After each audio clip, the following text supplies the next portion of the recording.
Okay, welcome back, folks. Let's start case 14. I meant to start last night, but I got a little too tired. Birthday dinner for my sister. Winter Murderland.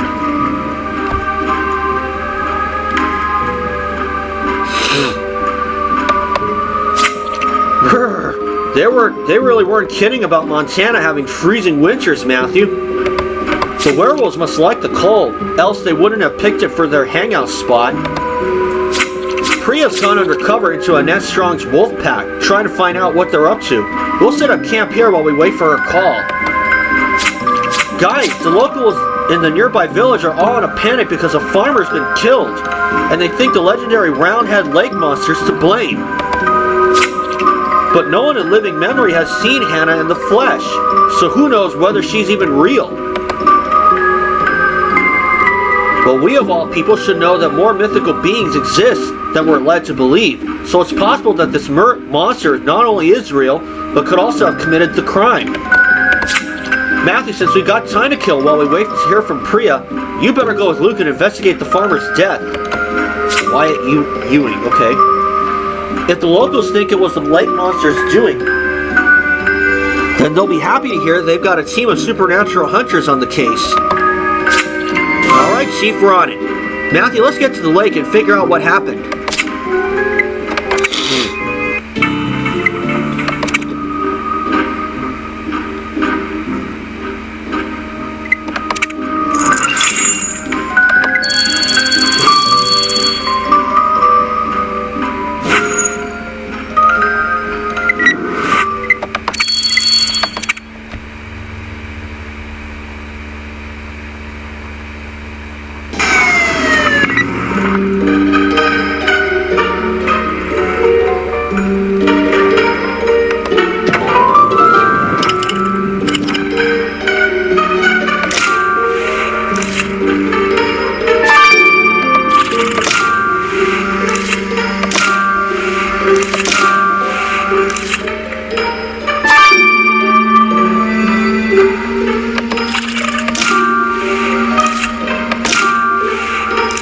Go.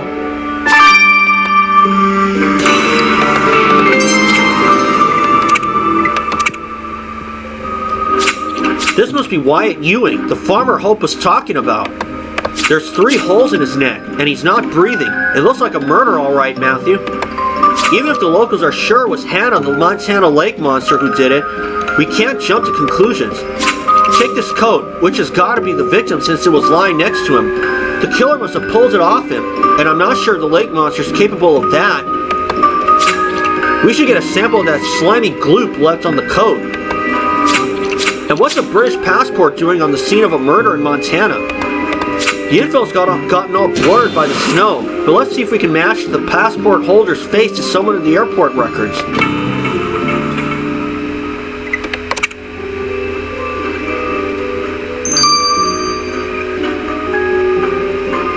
Okay, now I will be speeding up the autopsy a little later on, but not for the time being. So for now, I'm going to get stars, so sit tight, everybody. Okay, I got 10 stars. So I'm going to take care of these 2 right now.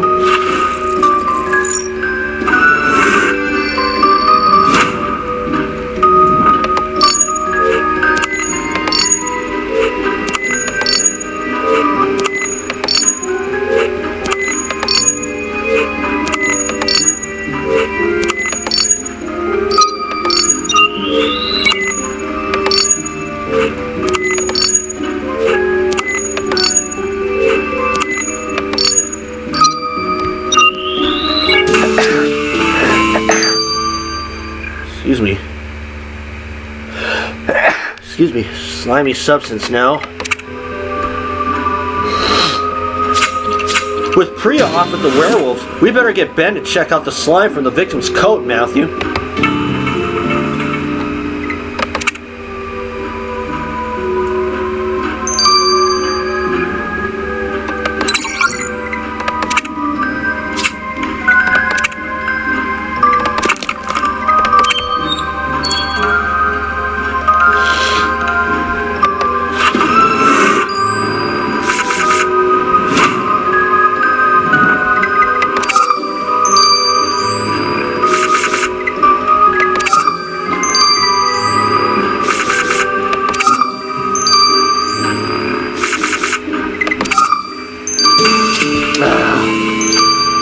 missed out on the 9, but it's Mimi McPhee.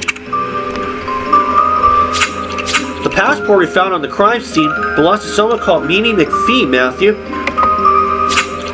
Let's ask Miss McPhee if she saw anything relating to the murder.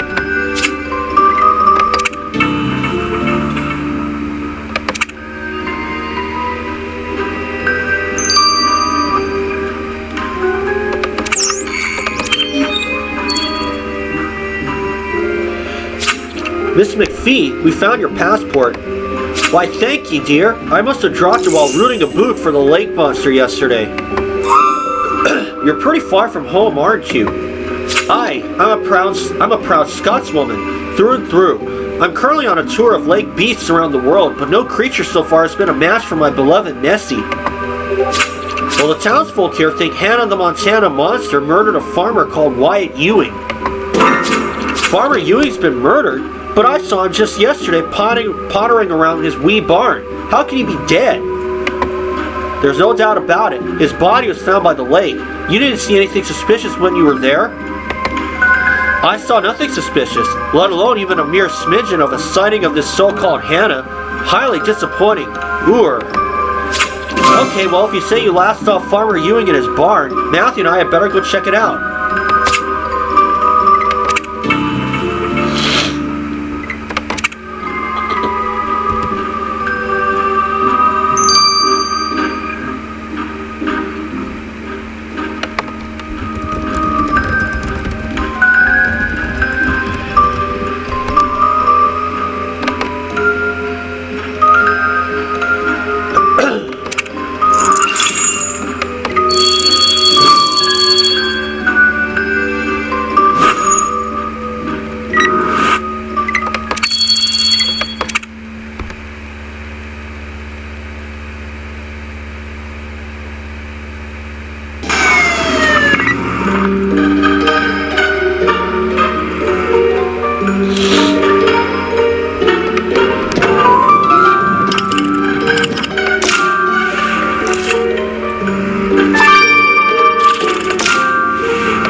Got the goose.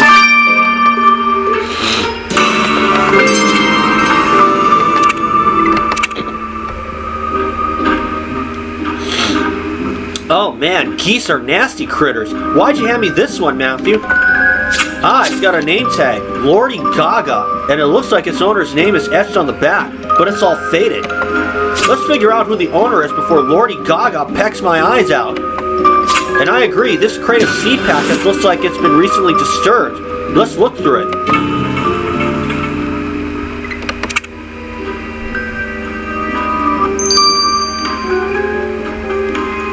Moment, folks. Okay, I got myself up to 20 stars. Getting just about everything.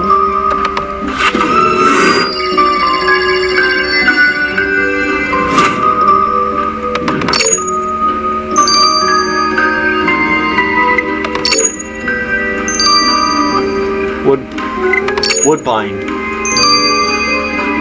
Missed out on the 9 again. B. Woodbine.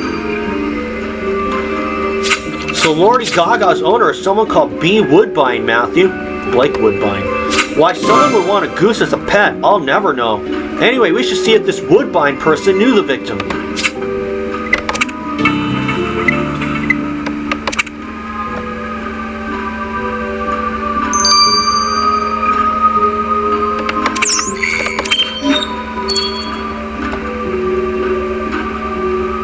Honk honk. Lordy Gaga, I was wondering where you'd waddled off to. You must be Mr. Woodbine. We're trying to figure out whether the lake monster killed Wyatt Ewing. Wait a minute. Are y'all saying Mr. Ewing's gone and been murdered? Yes. Did you know him? I was his farmhand. My dream is to have my own farm one day. Filled with frolicking sheep, pigs, and geese, of course. Mr. Ewing gave me my first big break into the world of agriculture, and I'll always be mighty thankful to him for that. Do you think the lake monster could have murdered Farmer Ewing? Well, my gramps used to tell me scary stories about Hannah when I was a nipper, but I reckon that was only to stop me from swimming in the lake. And other folks will be sure to tell you she's a truly dangerous beast, but I don't think she's any more harmful than Lordy Gaga over here.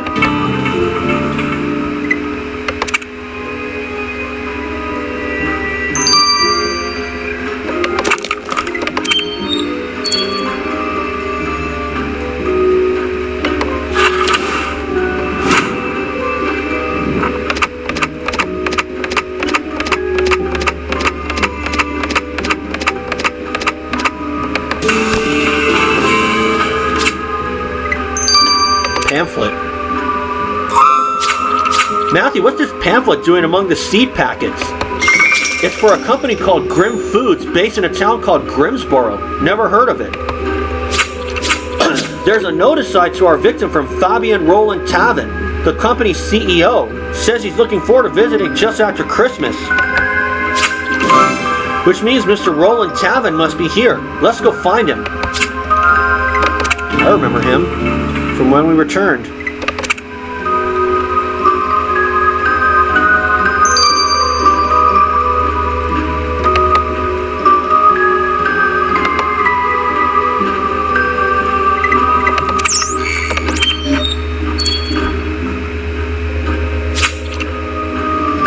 Where's that darned farmer? I'm a busy CEO. I haven't got all the time in the world. I'm guessing you're Mr. Roland Tavin. What brings you to Montana? My company was inadvertently embroiled in a terrible corn-related incident, so I'm here in search of new farming opportunities which do not involve the C word.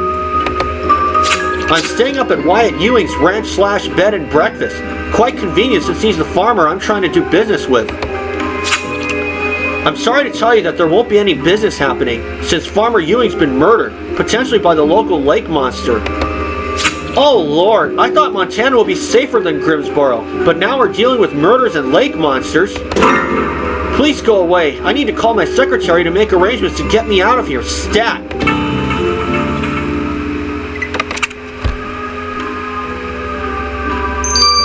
And I'll see you guys when these two are done. I'm likely going to speed up the autopsy, but we'll see in the hours to come. I'll see y'all soon.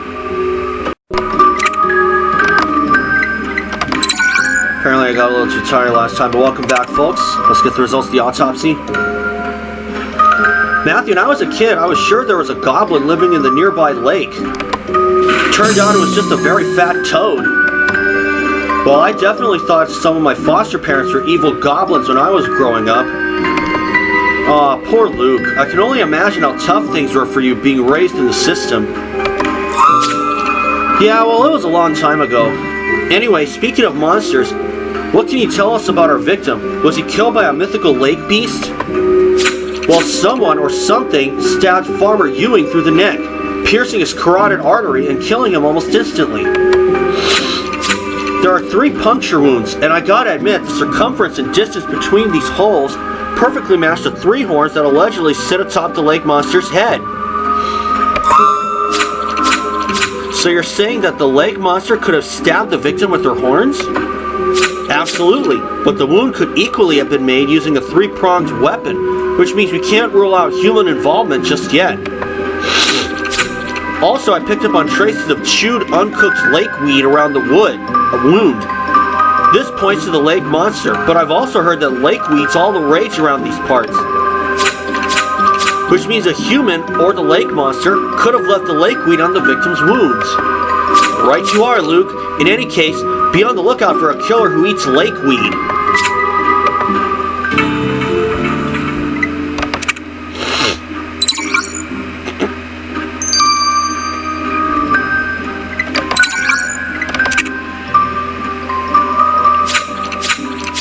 Hey Ben, any joy on the sample we got off the victim's coat?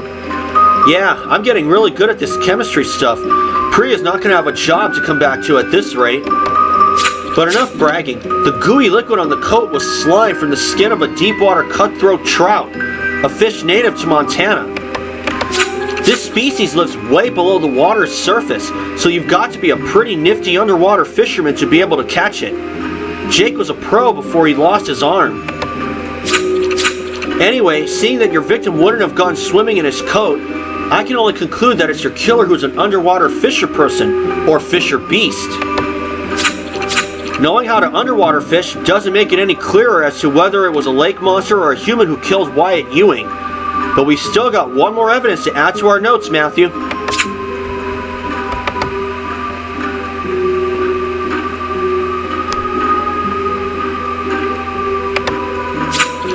Still no word from Priya, Matthew. I hope she's doing okay in the werewolf camp. We've got our hands full in the meantime trying to figure out who murdered Wyatt Ewing. The evidence so far points equally to a human killer or the resident lake monster. Our suspects include a tourist from Scotland and the CEO of an agricultural corporation. There's also the farmhand employee of our victim, and let's not forget Hannah, the lake monster who... Where is she? Where's Hannah? Guys, what's going on here? We need to kill the lake monster before she comes for us.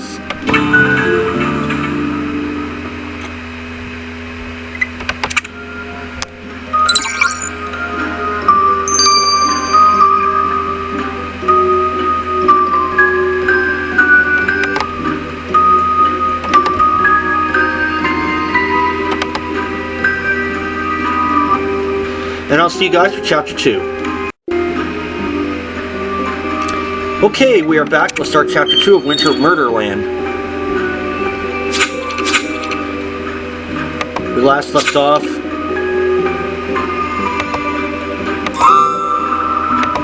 Here. Whoa there! We don't know for sure that Hannah's responsible for the murder. What's more, Matthew and I are experts in this sort of thing, so even if she does come after you, we'll know how to handle her. So please go back to your homes and leave us to catch Wyatt Ewing's murderer. Alright, we'll give Hannah the benefit of the doubt, for now. Looks like we managed to keep the locals at bay, Matthew, but who knows how long it'll last, which means we're going to have to find the culprit soon. I propose we carry on our investigation by looking around the victim's ranch. Let's go.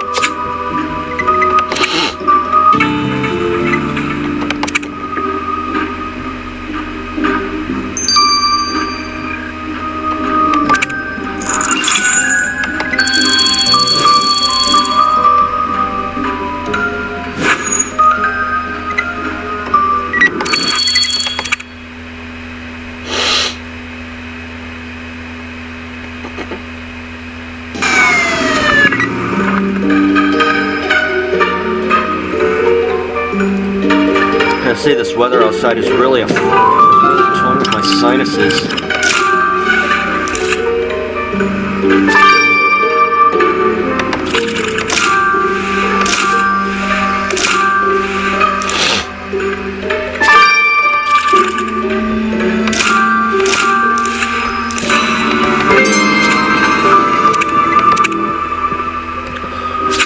Swanky ranch. I'm not surprised the victim turned it into a bed and breakfast. It must be mighty popular. As for clues, you think this torn fabric is the plushie of the lake monster, Matthew? Let's stitch it back together then. And I know it ain't proper to go through someone's post, but we're dealing with a murder here, so we have no choice but to rifle through our victim's mailbox.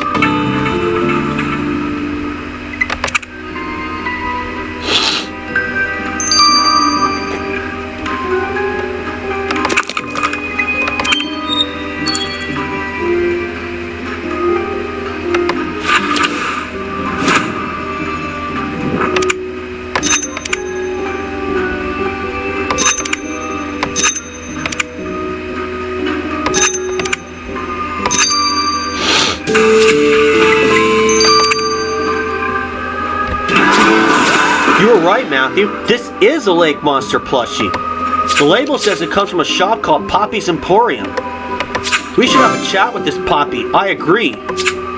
Poppy Winters. Okay.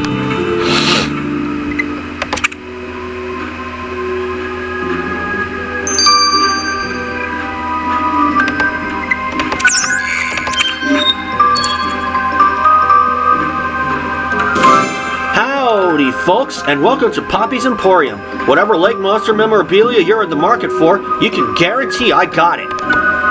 Actually, we're here to talk to you about the death of Wyatt Ewing, and... Oh, you're not one of those silly minis who wanted to pin his murder on the monster, are you? Hannah wouldn't hurt a fly. I should know. I'm at Roundhead Lake all the time, underwater fishing and picking lakeweed for my dinner, and she hasn't bothered me once. Well, do you know anyone who might have had a beef with the farmer? Nah, he was just a regular fella who minded his own business. Speaking of business, all this lake monster bashing is going to be terrible for my shop. Please find Farmer Ewing's killer real soon, okay?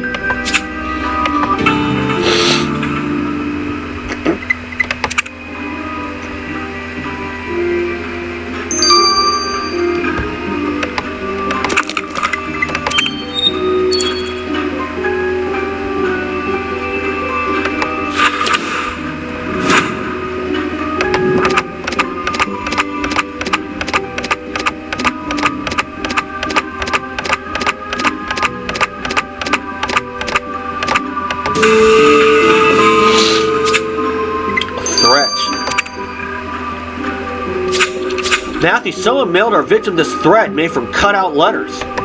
It says, 3-pronged strike, eases, dies, leaves a permanent silence. 3-pronged strike?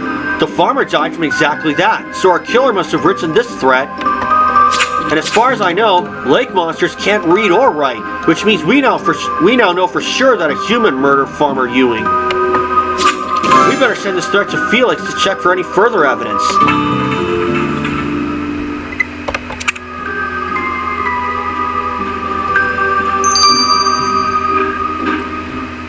Only 3 hours, wow.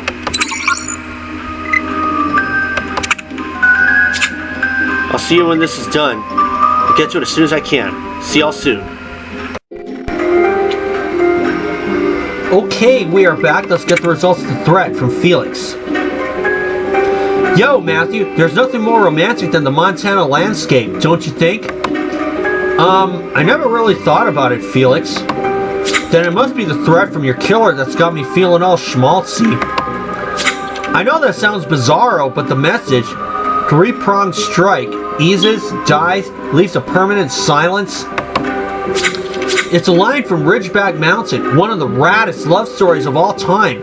I've got it on DVD if you want to watch it on our next movie night, Luke. Sure, but what's important for now is that our killer is also into this Ridgeback Mountain flick, right? Yep, and unless the lake monster watches movies, you're definitely looking for a human killer, Matthew. Yeah, at least that mystery's been cleared up, but even if Hannah didn't kill Ewing, he was still murdered by her lake. So let's take another look around the scene of the crime, Matthew.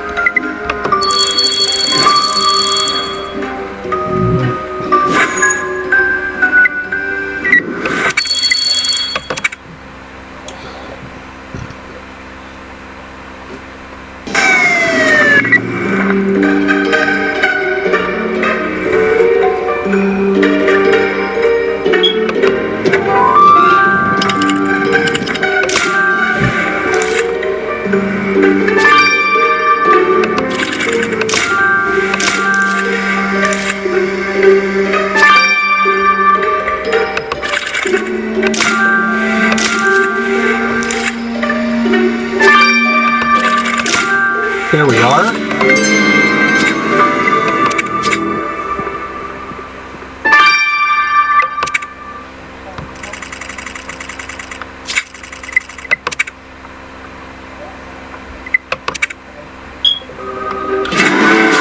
Matthew, that's the victim's name on this camera strap. We should unlock it. And this Life Aquatic magazine's cover stories about mythical lake beasts and where to find them. Maybe scooping up that weird rubble on the mag will lead us to the person who left it on the crime scene. What else? Ah, you think we should recover the writing on this wooden sign? Then let's do it.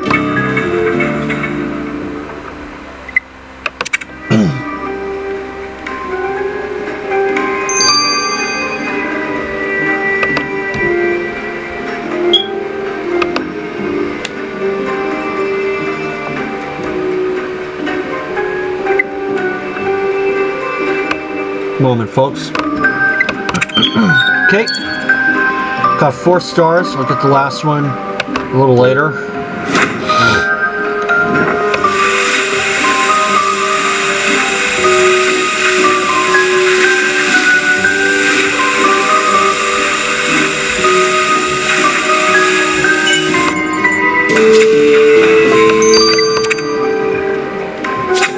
Let's put these weird brown nuggets from the magazine under the microscope, Matthew.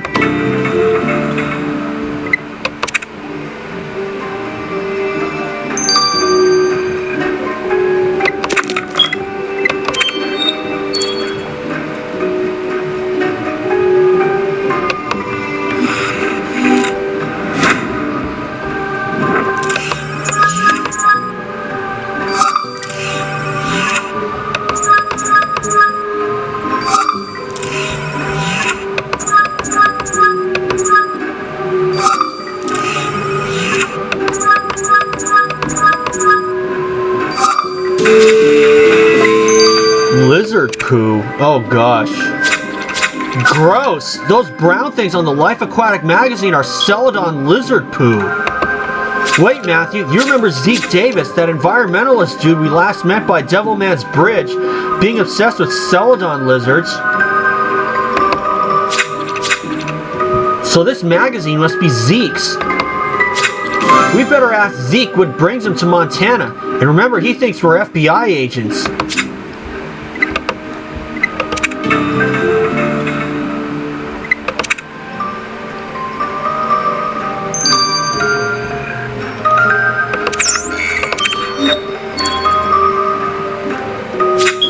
Come on, Hannah, baby, show yourself.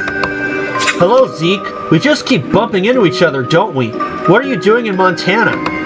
I'm looking for the lake monster, Agent Matthew. She's a water lizard, you know. So far, I've had 0 luck spotting her. I even tried to find her while underwater fishing. But she must have been too shy to come out from under the rocks. And how about the recent murder of a local farmer? Know anything about that? Yeah, I heard some folks talking about it. Sad times.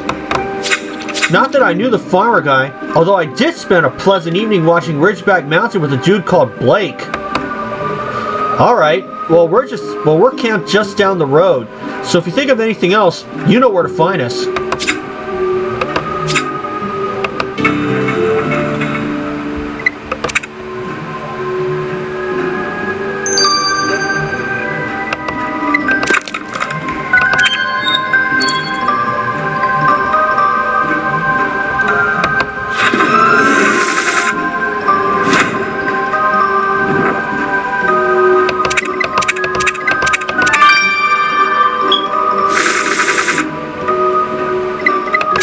Seven, 5, 9, 7, 5. Okay, let's see. So 9, 7, 3, 5, 7. There we go.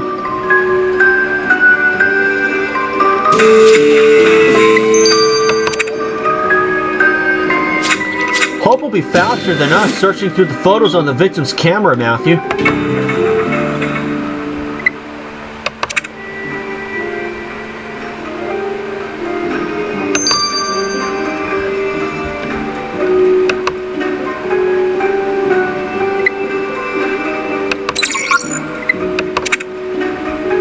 Nine hours. I'll get the results in the morning.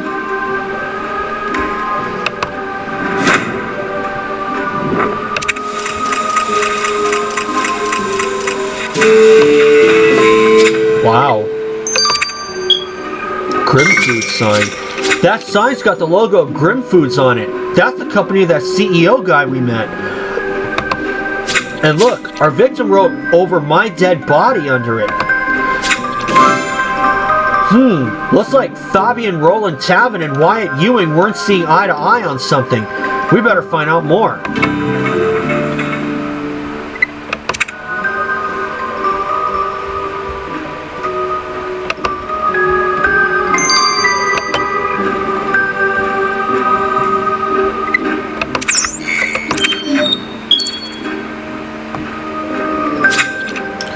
Matthew, have you tried lakeweed? Smells like cat pee, but if anyone can market it as the next big superfood, it's me. I'll take your word for it. But for now, can you tell us why Wyatt Ewing wrote "Over my dead body" on a sign bearing your company's logo? Because I wanted to buy the lake to harvest the aforementioned lakeweed, but that bullheaded farmer owned the land and wasn't having any of it. I kept raising my offer price, but he kept refusing. The silly man could have enjoyed early retirement with that money, but for some unfathomable reason, he preferred the drudgery of being a farmer. So when you didn't get what you wanted with Farmer Ewing, did you make his words, "Over my dead body," a reality? You better not be implying that I committed murder, otherwise my lawyers will sue you for slander before you can say Montana.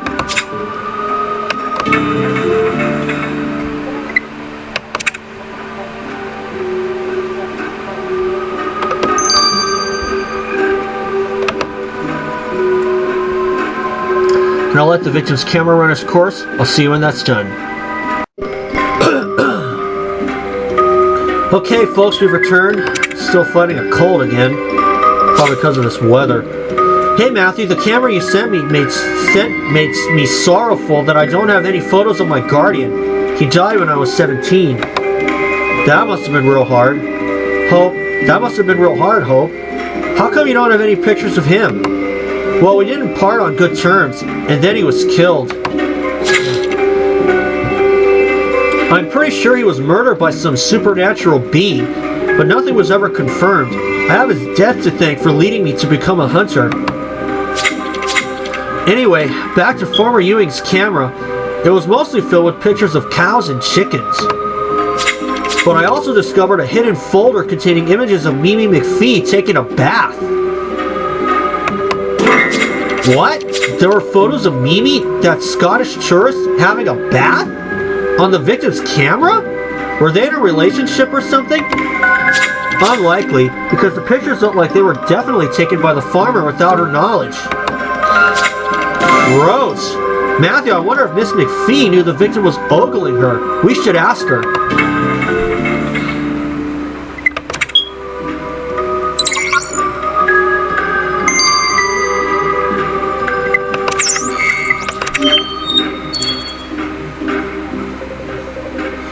It's you wee hunters again. How can I help you?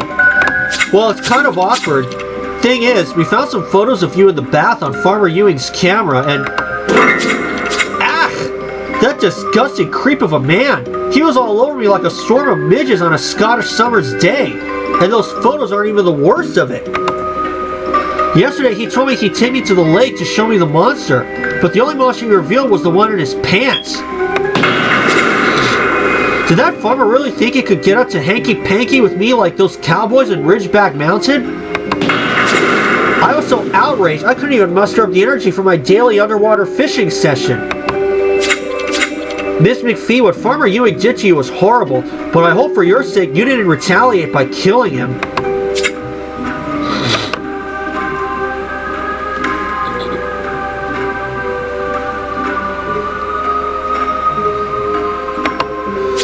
The plot thickens in the case of the dead farmer, Matthew. We now know that Wyatt Ewing made unwanted advances towards Mimi McPhee, and that she was understandably furious about it. Fabian Roland Talbot was also angry with the victim because he wouldn't give up his land to him. Then there's Zeke Davis, who always happens to be popping up when there's a murder. We also met a shop owner who seemed to care more about the reputation of the lake monster than the death of Farmer Ewing. Speaking of Hannah, at least we now know for sure that she didn't kill the victim. Ouch! Something bit me, Matthew. It's that darn goose. What's he got in his mouth? It's the keys to my camper van. Lordy Gaga stole my keys, Matthew. Yikes.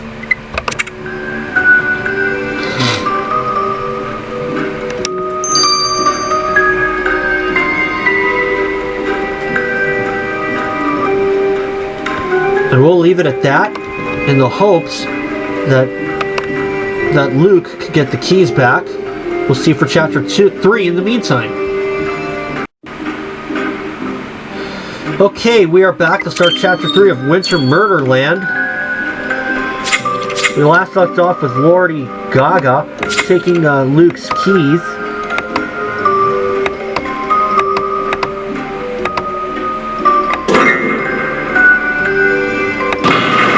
He's run off into the barn. Let's go after him.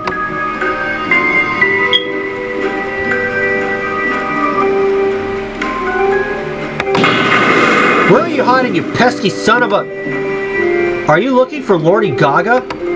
Yes, he took my car keys. Lordy Gaga, have you been stealing things again? You naughty little coochie coo. Lordy Gaga said sorry. Here you go.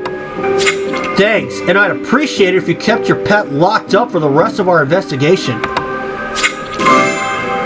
Speaking of which, Matthew, we should have another gander around the barn for clues since we're here. Goose pun definitely not intended. Yeah, sure.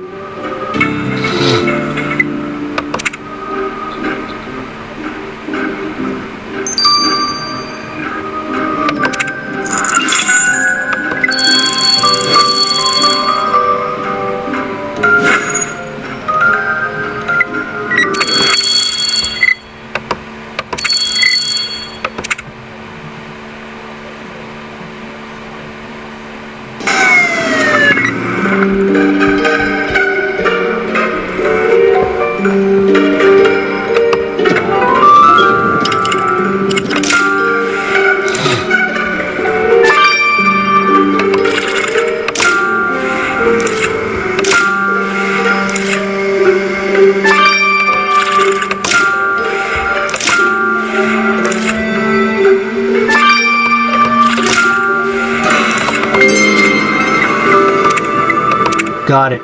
Got the first star. Ha! How old school is this phone? And lucky for us, it's our victims. Cracking the password should be easy. This document looks official. Let's recover what's written on it.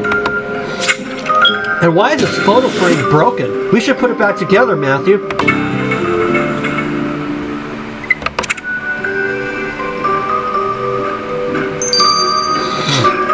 Gonna get a few more stars. Sit tight, everybody. Okay, almost got all 5, but I'm going to do everything now.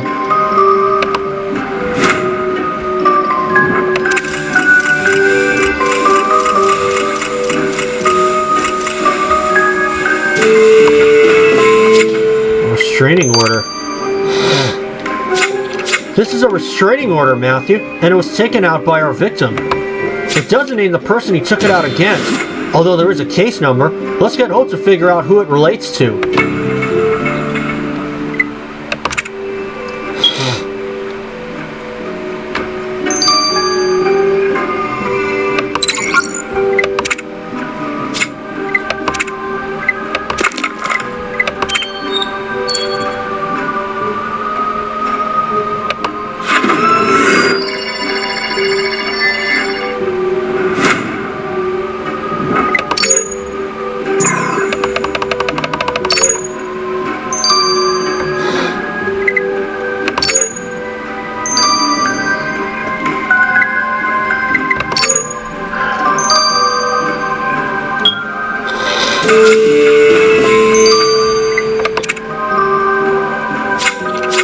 Look, Matthew, the victim's phone has a new voice message. Shall we have a listen? Hey, old man, remember me, Poppy? You owe me, dude. So the victim owed something to Poppy, that shop owner we met. We should find out more about this from her.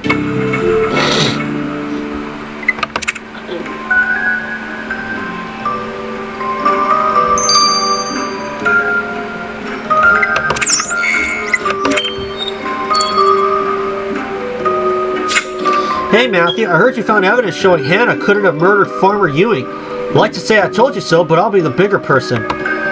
Yes, you were right about the lake monster, but we're here to talk about something else. An angry voicemail you left the farmer. Yeah, I was angry. The dude owed me money. Ewing ordered a whole bunch of lake monster memorabilia to sell to his guests up at his ranch, but never paid me for them. Said no one was buying them. Why did I and my business have to suffer because he wasn't able to push the goods? Oh, you've gone and got me all in a tiz now. I'll have to go watch Ridgeback Mountain to calm down. Laters, Matthew.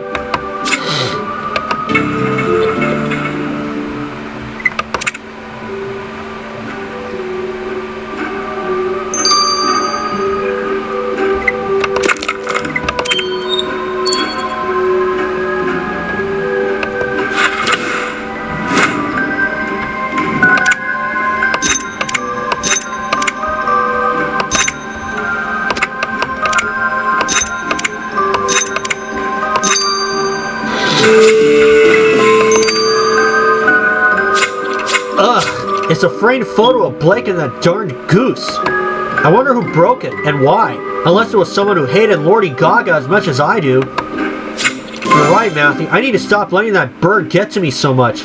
Let's talk to Blake about his broken photo.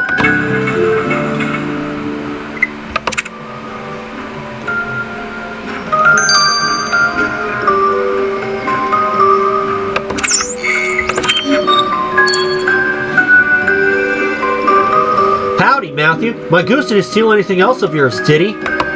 Thankfully not. Although we were wondering, was Lordy Gaga to blame for breaking this photo of yours? Or was there human involvement in this? This is all Farmer Ewing's doing. He smashed it when he found out I was gay. And destroying my picture wasn't even the worst of it. He fired me too.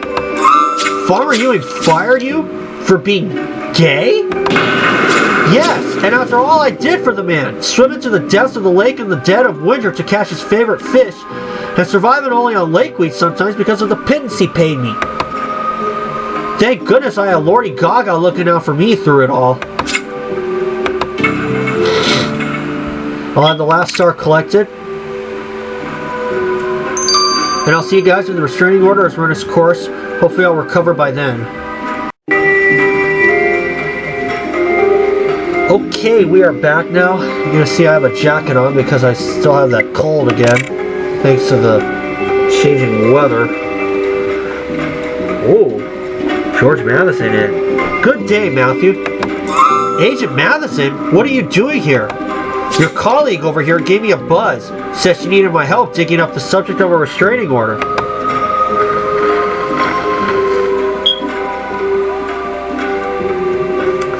Yeah, I was getting nowhere with it, so I thought I could take advantage of Agent Matheson's FBI credentials.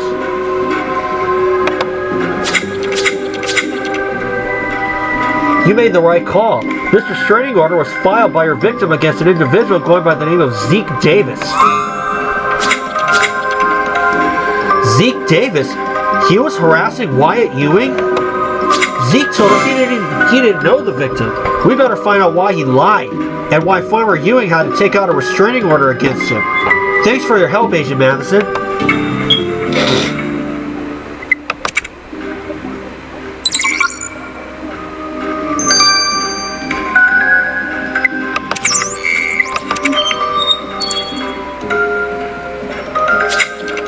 Zeke, you said you didn't know Wyatt Ewing, but this restraining order he filed against you indicates that you knew him far too well for his liking.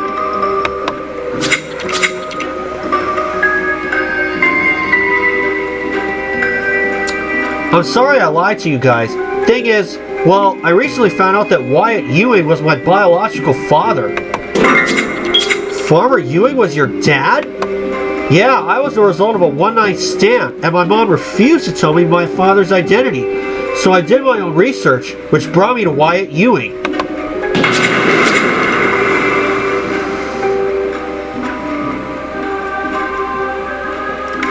But the nasty man denied everything and wouldn't acknowledge me as his son. He even refused to look at my findings over a lakeweed and sushi dinner, and instead took out that restraining order against me, like I was a common criminal.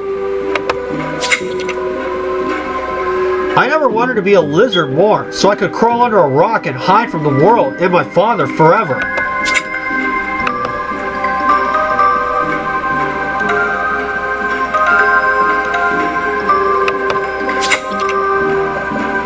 Well, Matthew, if anyone's the monster in this case, it's our victim.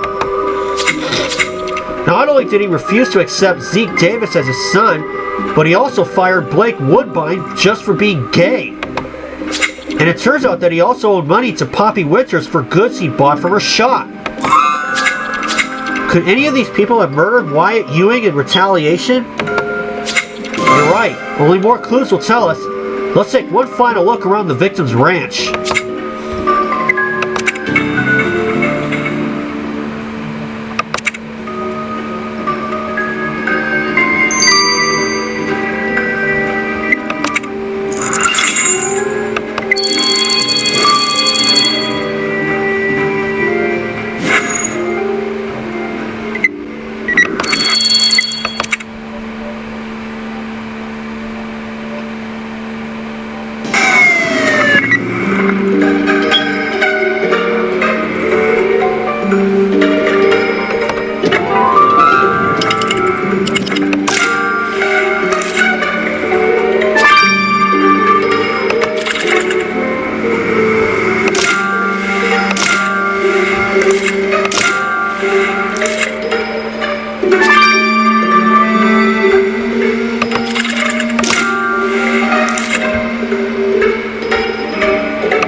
Excuse me.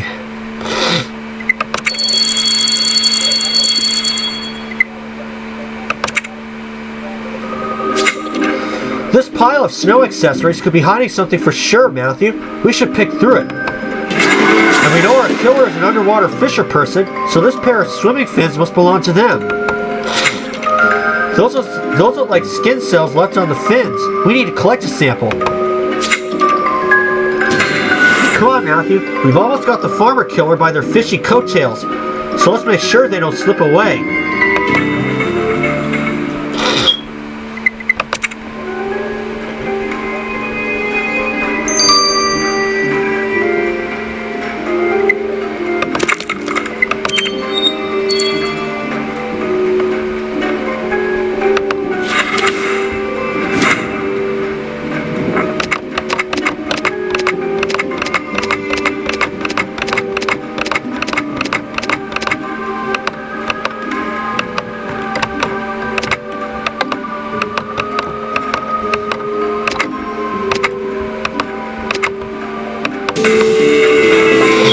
About time. Tried it. Matthew, there was this fishing spear among the winter equipment. With 3 prongs and blood all over it, it's gotta be our murder weapon. You're right. The chief is a keen underwater fisherman. Let's send the spear to him.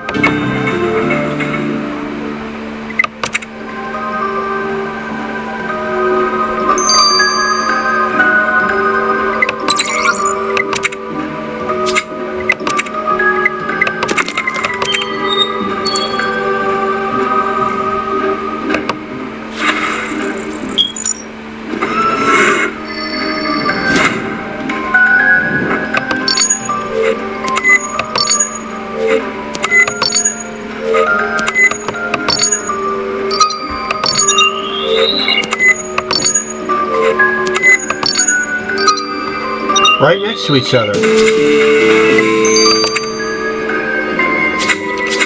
Alright, Matthew, we need to send these skin cells from the killer's swimming fins for analysis to Ben.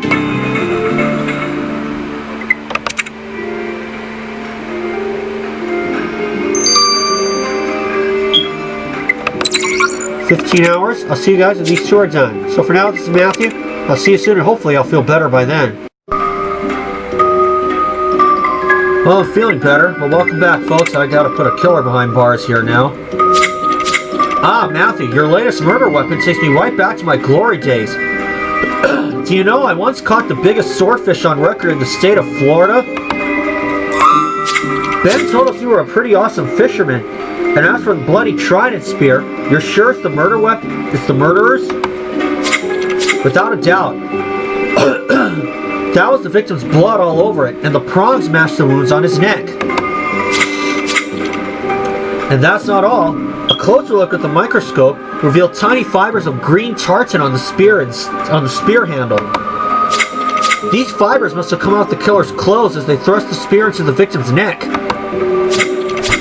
So our killer's wearing tartan, Matthew. That'll make them easy to spot.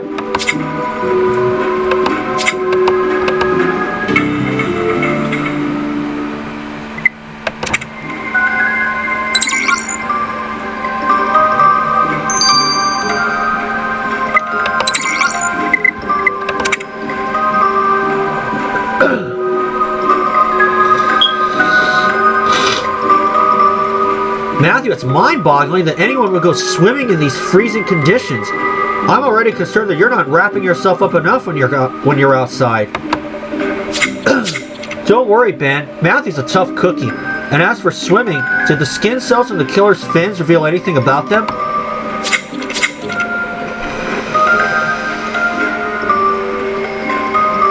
Well, the DNA in the cells had been somewhat damaged by exposure to the elements, but I did manage to extract one colorful piece of evidence. Your killer has green eyes, Matthew.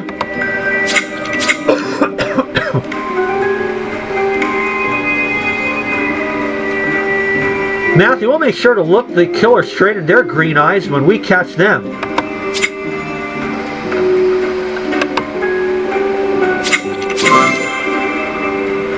We've got enough evidence to go get the person who murdered Wyatt Ewing, Matthew. Let's do it.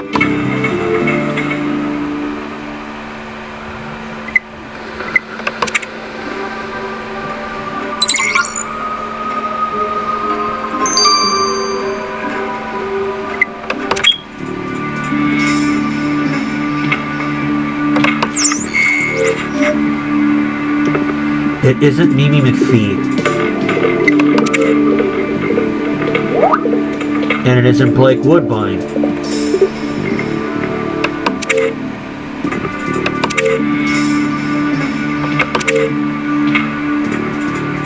Not Zeke Davis either. Poppy Winters is the one.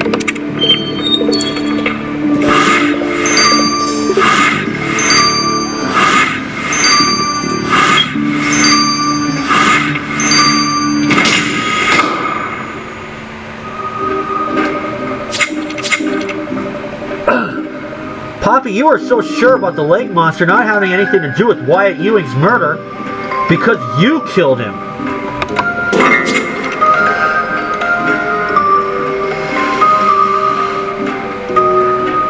Christ, how could you even think that someone of my size could take down that burly farmer? We've had enough of your lies. All the evidence points to you. The tartan fibers you left on the trident fishing spear you used to kill him. The threat you mailed him. Now all we want to know is why you did it. Surely you didn't murder a man just because he owed you some money. You're not greedy enough for that, are you? No, it was Farmer Ewing who was the greedy one. He wanted to drain Roundhead Lake. Also, he could grow some more crops for his silly farm. That's why I killed him. Why did it bother you so much that Ewing wanted to drain the lake? Don't you get it? The lake is where Hannah lives. If it no longer existed, she'd wither away and die. And if Hannah died, I would too. I live, breathe, and dream that beautiful creature. I had to find a way to stop Farmer Ewing, and then this morning when I went down to the lake to go fishing, I found him standing there surveying it. I tried to persuade him again not to drain the lake, but he just wouldn't listen. That's when I realized it was either him or Hannah. So I grabbed my fishing spear, and in a fit of rage, I stabbed it through his neck with all my strength to save Hannah, and I don't regret it one bit. Poppy, we have no choice but to put you under a citizen's arrest and hand you over to the cops for murdering Wyatt Ewing. And Matthew, we should go tell the townspeople we found the killer.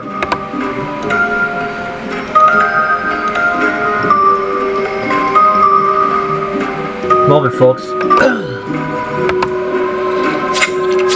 Hey folks, we just wanted to let you know that we've arrested Poppy Winters for the murder of Wyatt Ewing.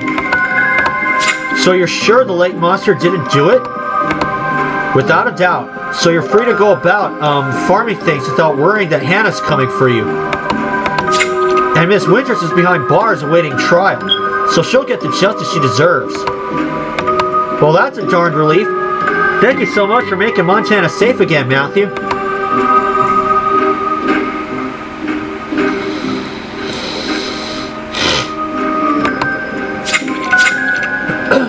Matthew, Poppy Winters seems so harmless. Who'd have imagined she'd be capable of murder? Her obsession with the lake monster is verging on the weird, though I agree. Anyway, now we just got to wait to hear from Priya down at the werewolf camp. Let's hope she gets in touch soon.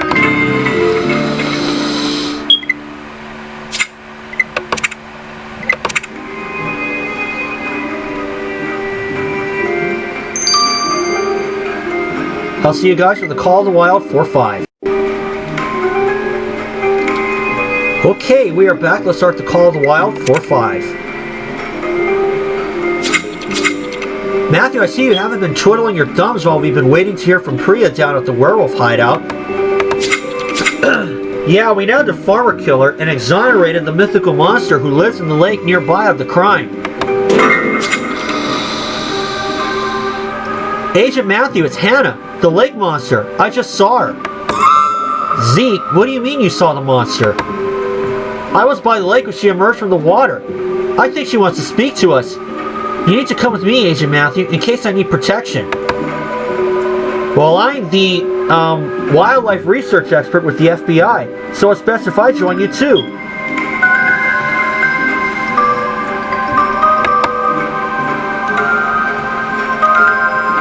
Good call, Felix. Matthew, Priya's just called from the werewolf hideout. She's waiting on the line for you.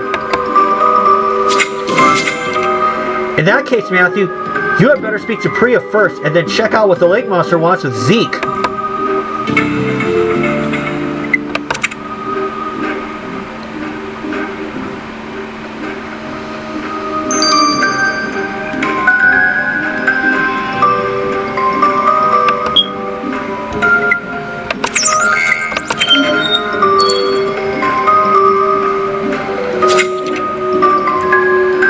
Are you okay, Priya? How's life among the werewolves? Actually, it's better than I was expecting. Xander's been very kind and has gone out of his way to make sure I'm being accepted by the pack. But there's no time to talk about my adventures. You see, I made a terrible discovery about Arthur Darkwood. Arthur Darkwood? That writer we keep bumping into?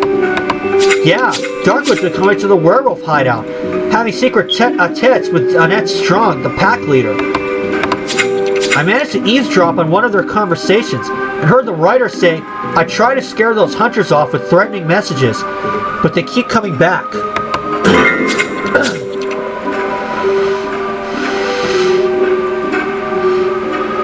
Wait, are you saying it was Darkwood who sent us those threats, wanting to stop us from looking into demons?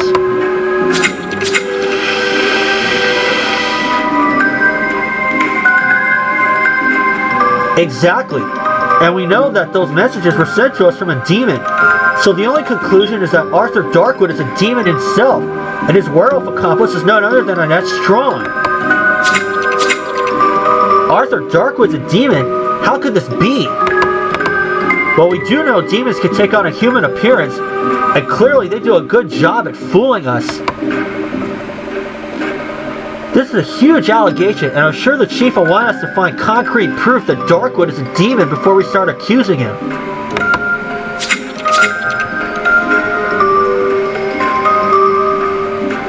Well, as luck would have it, I heard that Darkwood's checking into your latest victim's bed and breakfast.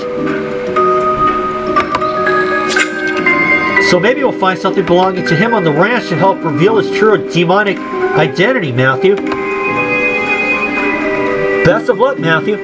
Oh, and by the way, I left you a little present I knitted in your camper. Oh, nice. The lake monster scarf.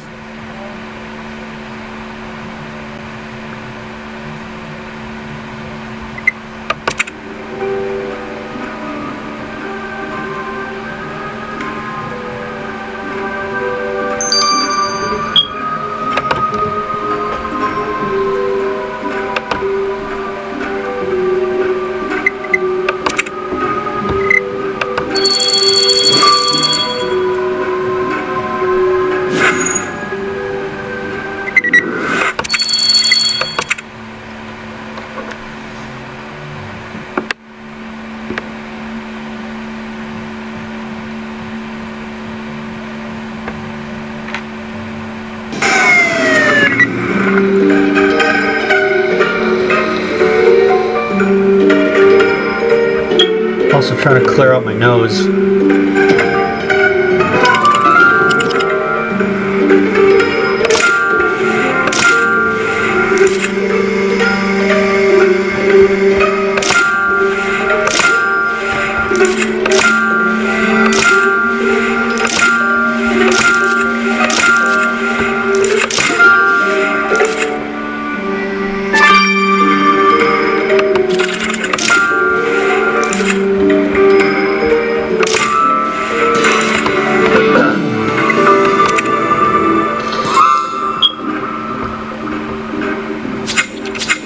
can Arthur Darkwood really be a demon?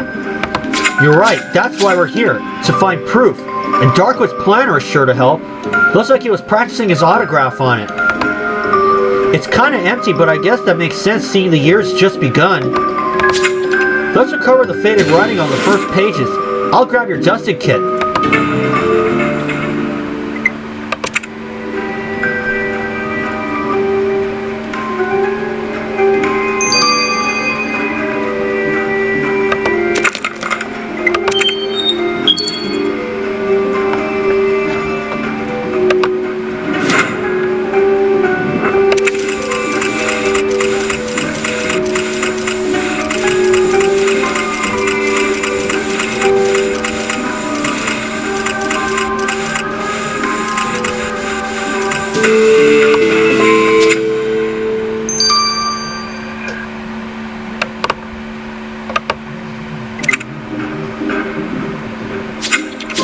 Alright, Matthew. Hope's our best bet at working out whether Arthur Darkwood's a demon based on his planner.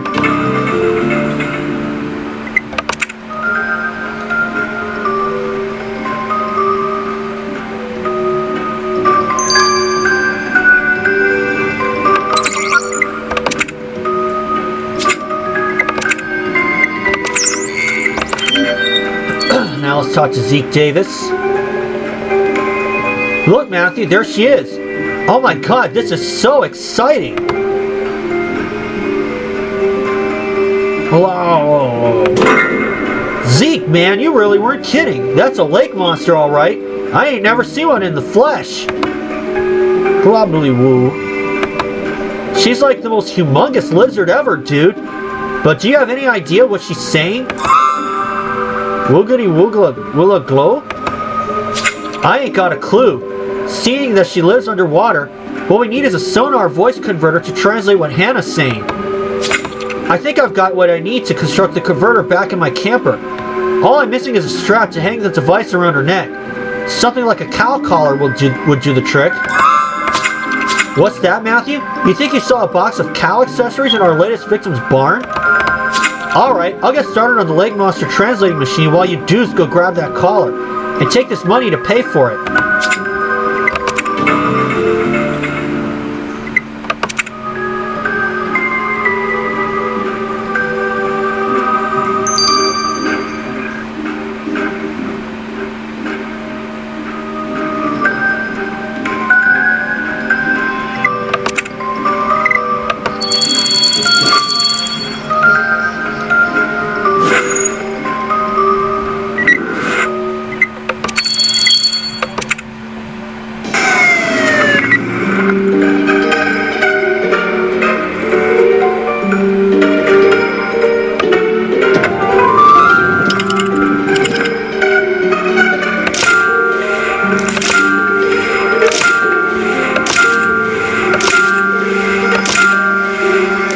Got it.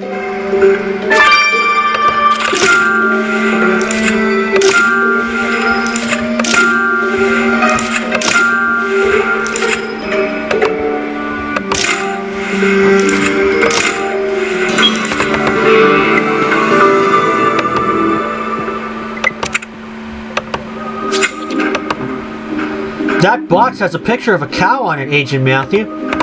Let's use your FBI lockpicking tools to open the crate and see if there's a collar in it for the lake monster.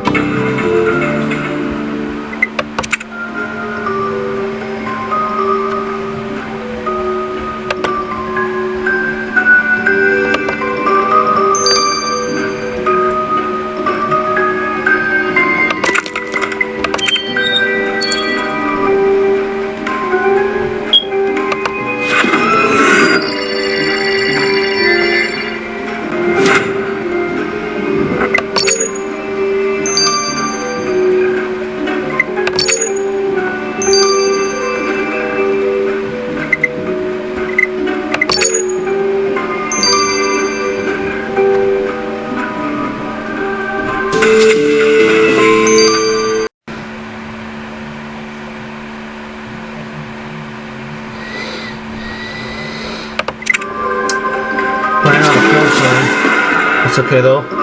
Excellent! There was a cow collar in the crate, Agent Matthew. Now what do we do? Ah, we're gonna take the collar back to that Felix dude. Cool.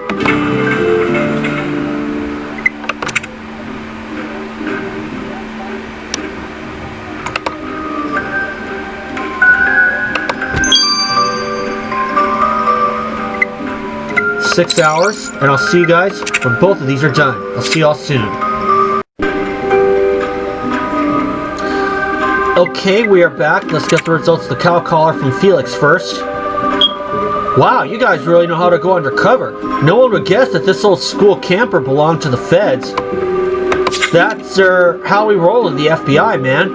Anyway, you got the cow collar for the lake monster, Matthew? Let me take a look. Ah, yes, it's right on, dude. And my makeshift voice converter is all fixed up. If all goes to plan, it should let us understand Hannah while also translating what we're saying back to her. I'll just need to replace the bell on the collar with the voice machine and we're good to go. Sweet! I can't believe we're about to communicate with a real-life supernatural amphibian. I'm taking your enthusiasm, Zeke. Now let's go see Hannah.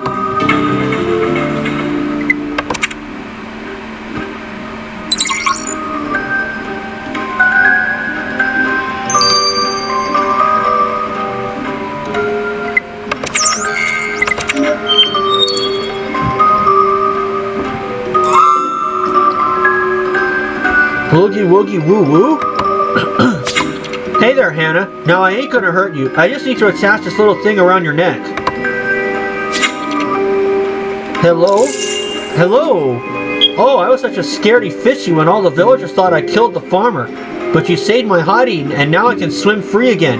Thank you, thank you. There's just one more thing I need your helpies for. Anything. I'll do anything for you, Hannah. Oh, this is just the best moment of my life. It's that nasty farmer. He stole my necklace. I can never be happy without my pearlies. Can you find it for me? Agent Matthew, I saw Farmer Ewing throwing something sparkly into the well by his ranch. Maybe it was Hannah's necklace. If it was, we'll go fish it out of the well and bring it back to you, Hannah. Oh, you're the nicey-niceyest of all of Hannah's friends. Here, take these fishies I caught for your lunchings.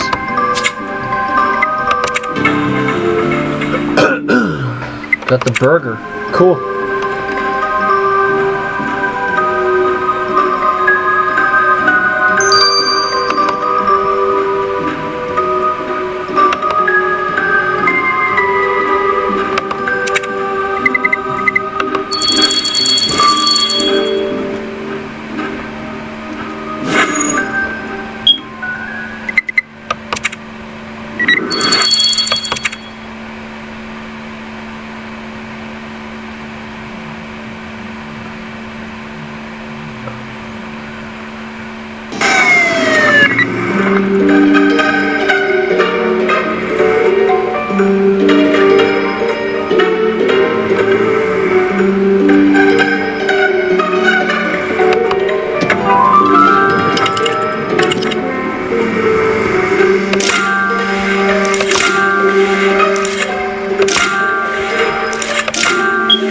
Got it.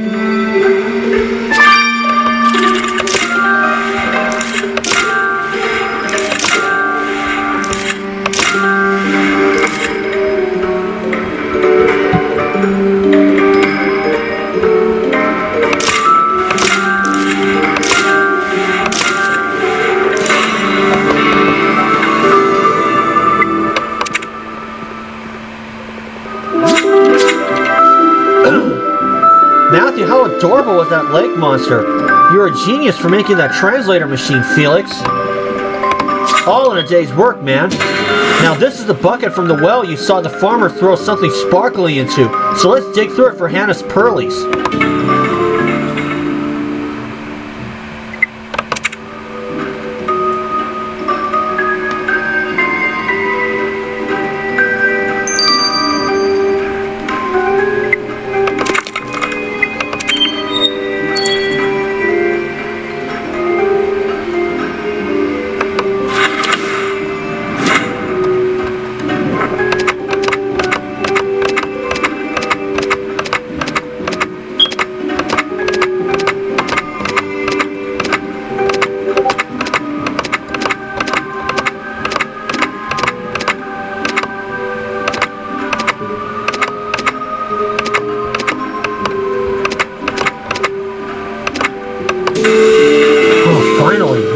let me click. That looks like a pearl necklace in the well bucket, alright. Neat instincts, dude. I'll leave you and Matthew to get the necklace back to Hannah.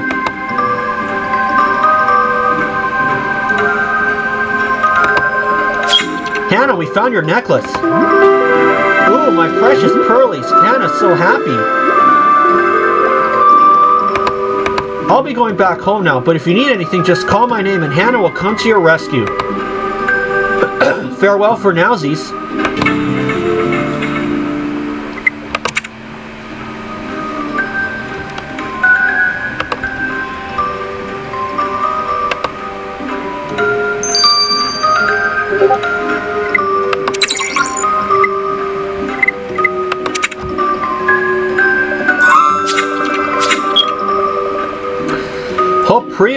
Hope, is Priya right? Is Arthur Darkwood the demon that's been sending us nasty threats? Without a doubt. The writing in his planner perfectly matches the writing on the message that was pinned to the dead mountain lion we found up on that ski slope. And if that isn't evidence enough, I also noticed traces of sulfur on the notebook. That's insane. He seems like such a nice, normal guy. That may be, but I find it rather apt for a demon to take on the identity of an author of supernatural thrillers. Oh, and I almost forgot. There wasn't much of interest in Darkwood's diary apart from one entry which intrigued me. I noticed he'd scrawled magical tree at Yellowstone on one of the pages. I tried to look for any information about it, but nothing came up. A magical tree? Yeah, that is weird. Well, luckily for us, we know Darkwood's around here somewhere, so we should ask him about it and confront him about being a demon. Wait, are you saying you want to confront a demon just like that? What choice do we have? If they're as powerful as we think, nothing can protect us anyway. And if Darkwood wanted to kill us, he's had plenty of opportunities already. We'll just have to take the risk. Sounds crazy. Luke, don't take this the wrong way, but stay close to Matthew when you speak to Arthur Darkwood, okay?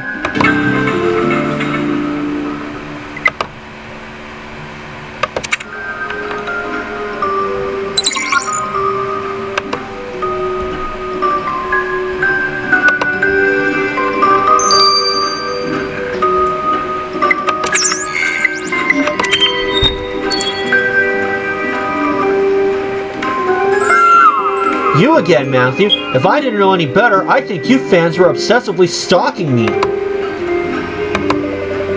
It's time to drop the act, Darkwood. We know you know we're supernatural hunters. Supernatural hunters? I haven't a clue what you're talking about. And if anyone's a stalker, it's you. You've been sending us threatening messages to stay away. What's more, your notes reeked of sulfur, which means we know your true identity. You're a demon. Oh, you really are good at what you do, aren't you, Matthew? It's true I'm a demon, and I've been keeping an eye on you ever since we first met, but it was for your own good. For our own good? Do you really expect us to believe a demon will be acting as our guardian angel? There's more to demons than you silly fools know, and I don't have the time to explain it to you. You simply have no idea what you've gotten yourselves into. We have more of an idea than you think. Now tell the truth. Are you the demon that was summoned 5 years ago? The one who's been feeding off livestock and destroying the land? 5 years? I've been in your world for far longer than that, and I wasn't summoned by anyone. But all this shouldn't be your concern. You need to get into your camper vans and drive as far from here as you can. Then maybe you'll live to see another day. We'll decide what's best for us, Darkwood. Now why don't you tell us what this magical tree in Yellowstone is about? Don't abuse my patience, humans. That tree is dangerous enough for the werewolves, and you do best to leave it well alone. This is my final warning, Matthew.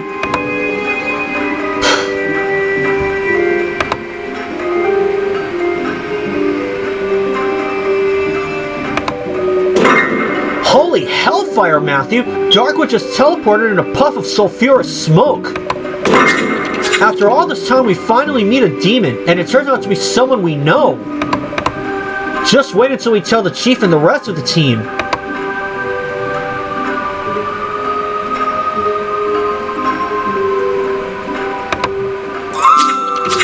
Matthew, is it true? That dinky writer fellow? Yes, he is. But Arthur Darkwood claims he was only sending us warning messages to protect us. Protect us? Everything we know about demons suggests they're anything but protective. Why should we believe him? But one thing Darkwood claims is undoubtedly true. He's been in our world longer than 5 years. He published his first book, The Sea Serpent's Kiss, 7 years ago. So that means he can't be the one that was summoned. Looks like there's more than one demon running amok on Earth. How many more might be out there? Can't tell you, Chief, but what we do know is that Darkwood and Annette Strong are working in cahoots, and they both seem very interested in a magical tree in Yellowstone. Darkwood said that under no circumstances should we visit this tree, that it was dangerous enough for the werewolves. Since when did danger stop us from pursuing a lead, eh, Matthew? Now, if only we knew where this tree was. Did someone mention a magic tree in Yellowstone? 'Cause I found it. Excellent, Felix. Matthew, rev up your camper engine. It's time for us to go tree hunting in Yellowstone.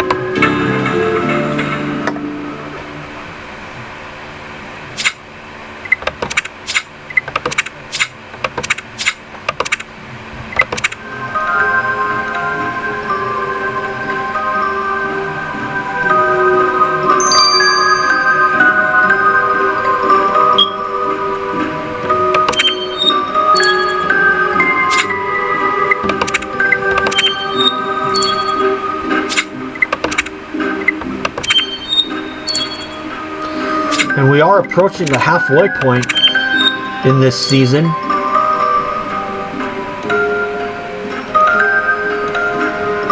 Case 15 of 30, I believe. Next case on January 23rd.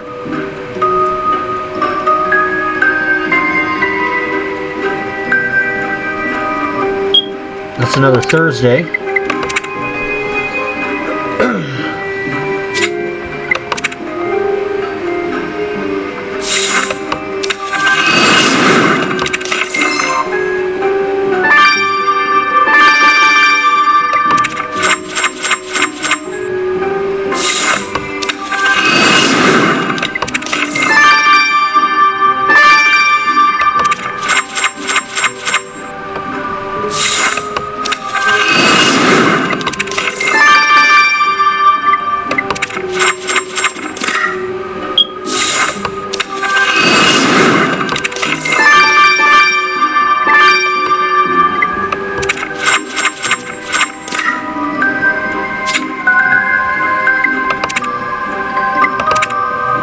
Alright.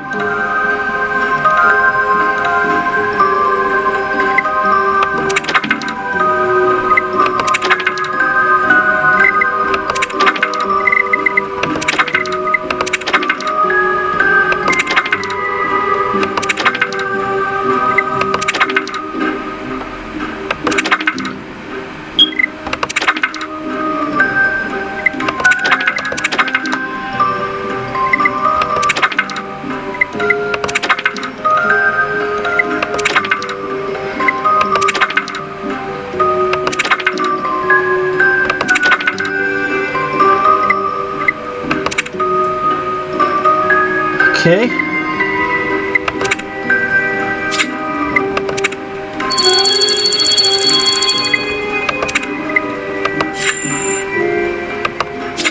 And we'll see you on January 23rd. So for now, this is Matthew. I'll see y'all soon.